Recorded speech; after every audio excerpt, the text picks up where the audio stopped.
राधे राधे भक्तों, आज मैं आपको वैशाख मास के अध्याय 5 का वर्णन करने जा रही हूँ। अब तक आपने जाना किस प्रकार से यमराज ने ब्रह्मा जी के आगे कीर्तिमान की ख्याति का वर्णन किया। उसके बाद ब्रह्मा जी ने कहा, यमराज, तुमने क्या आश्चर्य देखा है? क्या तुम्हें खेद हो रहा है? भगवान गोविंद को एक बार भी प्रणाम कर लिया जाए तो वह 100 अश्वमेध यज्ञों के अवभृत स्नान के समान होता है। यज्ञ करने वाला तो पुनः इस संसार में जन्म लेता है, परंतु भगवान को किया हुआ प्रणाम पुनर्जन्म का हेतु नहीं बनता, मुक्ति की प्राप्ति करा देता है। जिसके जिह्वा के अग्रभाग पर हरि ये 2 अक्षर विद्यमान है, उसको कुरुक्षेत्र तीर्थ के सेवन अथवा सरस्वती नदी के जल में स्नान करने से क्या लेना है।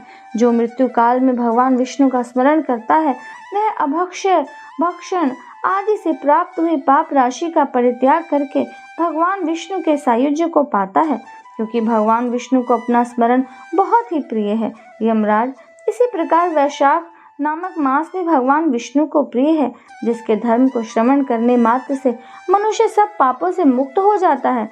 उसके अनुष्ठान में तत्पर रहने वाला मनुष्य यदि मुक्ति को प्राप्त हो तो उसके लिए क्या कहना है।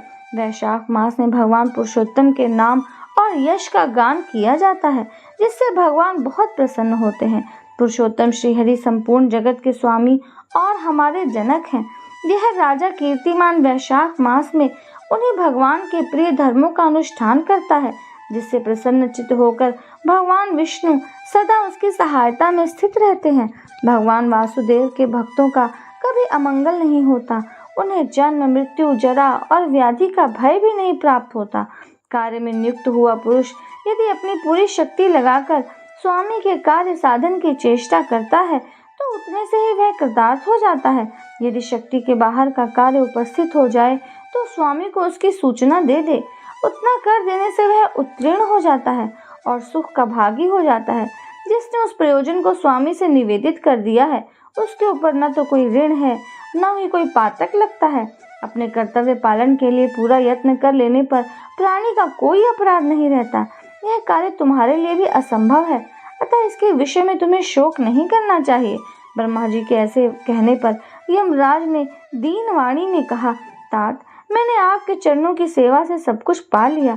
तब ब्रह्मा जी ने पुनः समझाते हुए कहा, धर्मराज, राजा कीर्तिमान विष्णु धर्म के पालन में तत्पर है। चलो हम लोग भगवान विष्णु के समीप चले और उन्हें सब बात बताकर पीछे उनके कथनानुसार कार्य किया जाएगा। वे ही इस जगत के कर्ता, धर्म के रक्षक और नियामक हैं। इस प्रकार यमराज को आश्वासन देकर ब्रह्मा जी उनके साथ क्षीर सागर के तट पर गए। वहां उन्होंने सच्चिदानंद स्वरूप गुणातीत परमेश्वर विष्णु का स्तवन किया। ब्रह्मा जी की स्तुति से संतुष्ट होकर भगवान विष्णु वहां प्रकट हुए। यमराज और ब्रह्मा जी ने तुरंत ही उनके चरणों में मस्तक झुकाया। तब भगवान महाविष्णु ने मेघ के समान गंभीर वाणी में उन दोनों से कहा, तुम लोग यहाँ क्यों आए हो? ब्रह्मा जी ने कहा, हे प्रभु, आपके श्रेष्ठ भक्त राजा कीर्तिमान के शासन काल में सब मनुष्य वैशाख धर्म के पालन में संलग्न हो आपके अविनाशी पद को प्राप्त हो रहे हैं। इससे यमपुरी सूनी हो गई है। उनके ऐसा कहने पर भगवान विष्णु हंसते हुए बोले, मैं लक्ष्मी को त्याग दूंगा। अपने प्राण शरीर श्रीवस्त्र, कौस्तुभ मणि, वैजंती माला, श्वेत द्वीप, वैकुंठ धाम, क्षीर सागर, शेषनाग तथा गरुण जी को भी छोड़ दूंगा, परंतु अपने भक्त का त्याग नहीं कर सकूंगा, जिन्होंने मेरे लिए सब भोगों का त्याग करके अपना जीवन तक मुझे सौंप दिया है। जो मुझ में मन लगाकर मेरे स्वरूप हो गए हैं, उन महाभाग भक्तों को मैं कैसे त्याग सकता हूँ। राजा कीर्तिमान को इस पृथ्वी पर मैंने 10,000 वर्षों की आयु दी है, उसमें से 8,000 वर्ष तो बीत गए हैं।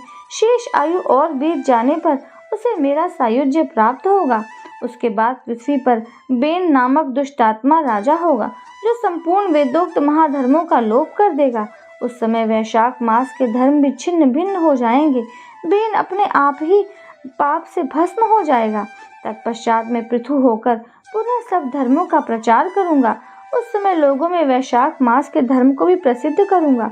सहस्त्रों मनुष्यों में कोई ऐसा होता है जो मुझ में अपने मन प्राण अर्पित करके अपना सर्वस्व मुझे समर्पित कर दे और मेरा भक्त हो जाए।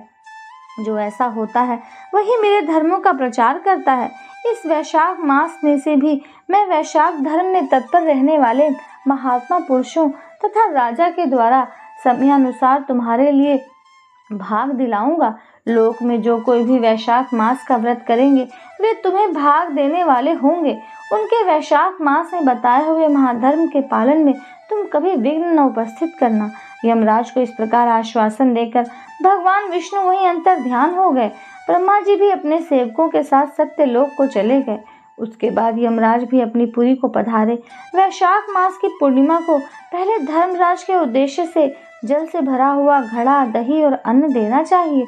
उसके बाद पितरों, गुरुओं और भगवान विष्णु के उद्देश्य से शीतल जल, दही, अन्न, पान और दक्षिणा फल के साथ कांसी के पात्र में रखकर ब्राह्मण को देना चाहिए। भगवान विष्णु की दिव्य प्रतिमा वैशाख मास के महात्म्य कथा सुनाने वाले दीन ब्राह्मण को देनी चाहिए। उस धर्म वक्ता ब्राह्मण को अपने धन से भी पूजित करना चाहिए। राजा कीर्तिमान ने सब कुछ उसी प्रकार किया। उन्होंने पृथ्वी पर मनोवांछित भोग भोग कर शेष आयु पूर्ण होने के पश्चात पुत्र पौत्र आदि के साथ श्री विष्णु धाम को प्रस्थान किया। मिथिलापति ने कहा, हे महात्मने, दुरात्मा राजा बेन प्रथम स्वयंभू मनवंतर में हुआ था और ये राजा इक्ष्वाकु कुलभूषण कीर्तिमान वैवस्वत मनवंतर के व्यक्ति हैं। यह बात पहले मैंने आपके मुख से सुन रखी है, परंतु इस समय आपने और ही बात कही है कि यह राजा जब वैकुंठवासी हो जाएंगे उसके बाद राजा बेन उत्पन्न होगा। मेरे इस संशय को आप निर्वित्र कीजिए। श्रुतदेव ने कहा, राजन, पुराणों में जो विषमता प्रतीत होती है वह युग भेद और कल्प भेद की व्यवस्था के अनुसार है। किसी कल्प में ऐसा ही हुआ होगा कि पहले राजा कीर्तिमान और पीछे बेन हुआ होगा। इसलिए यही कथा इस समय में विपरीतता को देखकर उसके अप्रामाणिक होने की आशंका को नहीं करना चाहिए। जय जय श्री हरि। राधे राधे भक्तों, आज मैंने आपको वैशाख मास के अध्याय 5 का वर्णन किया है।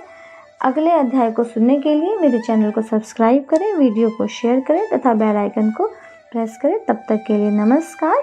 राधे राधे।